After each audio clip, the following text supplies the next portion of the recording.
लंबे समय तक एक कंपनी में काम किया, जो एवेसियन कंपनी के साथ अदन में काम किया, और उनके जीवन और 17 वर्ष काम करने के बाद, काफ़ी लंबे अरसे तक काम कर करीब 8-9 वर्ष काम करने के बाद वो हिंदुस्तान वापस आए और फिर उन्होंने रिलायंस की स्थापना की और उसके बाद वो आगे बढ़ते चले गए। रिलायंस पेट्रोकेमिकल्स को उन्होंने सुपर ब्रांड बनाया। विमल टेक्सटाइल के नाम से विमल की जो साड़ियाँ आती थी पहले, जो जो टेरिकॉट की साड़ियाँ आती थी, वो मार्केट में इतना धीरे-धीरे करके इतना तेज़ी से बिकना शुरू हो गई कि धीरे-धीरे उनका टेक्सटाइल इंडस्ट्री का जो साम्राज्य है वो बहुत तेज़ी से बढ़ा। उनका जीवन दर्शन जो है वो बहुत ही प्रेरणादायक रहा है। धीरूभाई अंबानी हमेशा जो है कहते थे कि आगे बढ़ो व मदद करो, सभी की मदद करिए, अपने आप को आगे बढ़ाइए, दूसरों की भी मदद करिए। और उनका ये मानना था कि दूसरों के लिए सुरक्षा कवच बनो। जो वो एक बहुत अच्छे टीम लीडर थे और एक टीम बना के काम करना पसंद करते थे और इंडिपेंडेंट अपने अपने साथियों को, अपने जो जिन पर वो विश्वास करते थे, उन्हें इंडिपेंडेंट काम करने के लिए छोड़ देते थे। और उनका यह भी मानना था, जब उनके पास अपार धन संपत्ति आ गई तो फिर उन्होंने उन्होंने दान करना स्टार्ट किया। और वो ये मान के चलते थे कि भारत वास्तव में 1932 में चूंकि उनका जन्म हुआ था, उसके बाद आज़ादी के उपरांत वो धीरे धीरे धीरे जब विदेश से भारत आए और इंडस्ट्रीज़ की स्थापना उन्होंने की, तो शुरुआत में जो जिस तेज़ी से उन्होंने तरक्की की, उसमें लोग बाग उनसे काफ़ी जलने लगे थे, बड़ी ईर्ष्या रखते थे और उनकी काफ़ी क्रिटिसाइज़ करते थे। लेकिन वो ना केवल एकला चलो में विश्वास करते थे, बल्कि वो कहते थे कि पूरे जो हमारे एक टीम बनाकर आगे बढ़ो और आगे बढ़ते चले जाओ। उनका ऐसा विश्वास था, वो कहते थे कि बड़ा सोचो, तेज़ी से सोचो, सबसे पहले सोचो, विचारों पर किसी का एकाधिकार नहीं होता। जैसा कि हम जानते हैं कि जो हमारे विचार हैं, उन पर किसी भी तरीके का कोई कॉपीराइट नहीं होता है किसी का। उनका ये मानना था कि अगर धन संपत्ति अगर आपके पास आ जाए तो दान करो, लेकिन साइलेंटली दान करो, किसी को ये बताओ नहीं, किसी को जताओ नहीं इस बात के लिए कि आपने कुछ दान किया है। और उनका यह भी मानना था कि खुली आंखों से बड़े बड़े सपने देखो और उन्हें पूरा करने का प्रयास करो। वो अपने आलोचकों को बड़े गौर से सुनते थे, उन्हें अपना शत्रु नहीं मानते थे बल्कि अपना दोस्त मानते थे।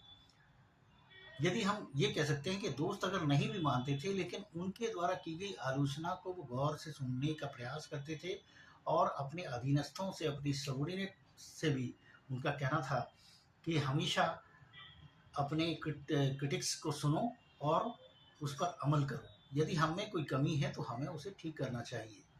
और वो ये भी कहते थे कि चापलूसों से दूर रहो, जो लोग आपकी प्रशंसा, बहुत ज़्यादा प्रशंसा करते हैं और हमेशा आप चापलूसों से घिरे रहते हैं और आपको भी बहुत बहुत 90%, 80%, 90% सफल लोगों में भी ये प्रवृत्ति होती है कि वो ऐसे चापलूसों की एक बड़ी मंडली इकट्ठी कर लेते हैं, जो उनकी चापलूसी में बहुत सारी शब्द बोलते रहते थे हैं और उनकी कमियों को नज़रअंदाज करके उनको चने के झाड़ पर चढ़ाते रहते थे। उनका धीरूभाई अंबानी का ये मानना था कि आपूर्ति से मांग हमेशा बढ़ती है।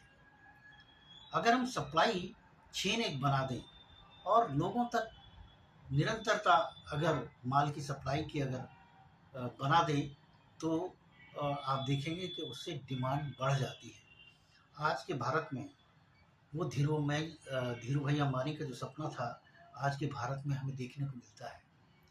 आप अगर गौर से देखें तो अमेज़न से सारा सामान घर पर आ जाता है और ऐसे और भी बहुत सारी कंपनियां हैं जो माल आपके घर तक भेजती हैं।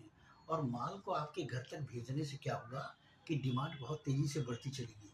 और जब ऑनलाइन बिजनेस अब स्टार्ट जब हो गया, तो हम देखते हैं कि जिन चीज़ों की हमें आवश्यकता नहीं होती, हम उन चीज़ों पर भी खर्च करते हैं और इस प्रकार डिमांड को बढ़ाते हैं।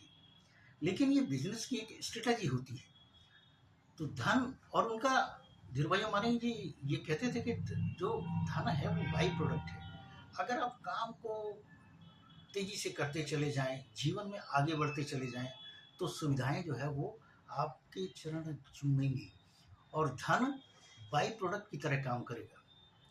उनका यह भी मानना था कि व्यवसायी अगर है और यदि आपका कोई शेयर होल्डर है, कोई शेयर धारक है, तो एक प्रकार से उसको आप अधिकार दें। उन्होंने अपने जो शेयर होल्डर्स हैं उन पर इतना भरोसा पैदा किया कि लोग रिलायंस के जो शेयर्स हैं उनको आंख मीच कर खरीदने लगे। और एक समय ऐसा भी था और आज भी है कि उनके शेयर्स से लोग बहुत अकूत धन संपत्ति लोगों ने पैदा कर ली।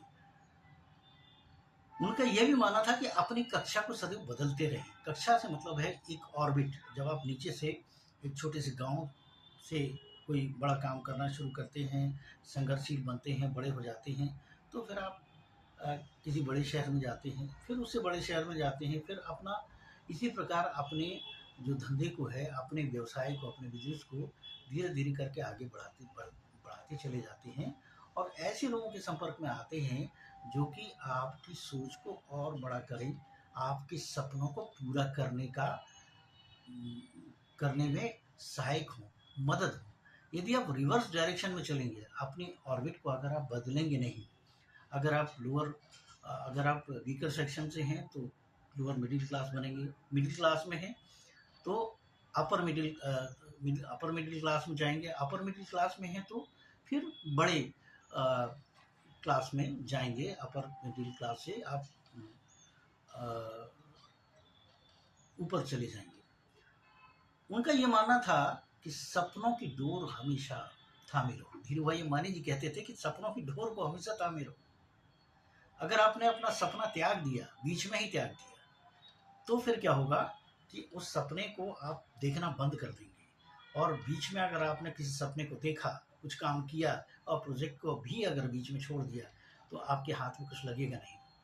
इसीलिए उन्होंने कहा था कि सपने की डोर को थामे रहो और अपने लोगों पर दाव लगाओ। दाव लगाने से तात्पर्य ये है कि अगर किसी को इंडिपेंडेंट काम करने की जिम्मेदारी अगर आपने सौंपी है तो उसे इंडिपेंडेंट काम करने दो, रिस्क लेने दो, खुद भी रिस्क लो।